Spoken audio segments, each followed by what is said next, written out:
Канал ТНТ 20 лет вещает на всей территории России и мира. И за 20 лет на канале были созданы сотни проектов. Многонациональных, разноэтнических, объединяющих людей проектов. Телеканал ТНТ всегда пропагандирует любовь, взаимопонимание, крепкую дружбу людей и народов.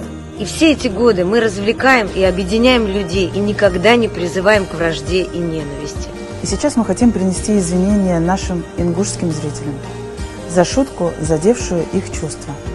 Мы приносим извинения за слова и действия, которые обидели великий ингушский народ. Мы. Весь многонациональный состав канала. Мы призываем всех. Все, кто нас смотрит и любит, быть толерантнее, уважительнее и добрее друг к другу.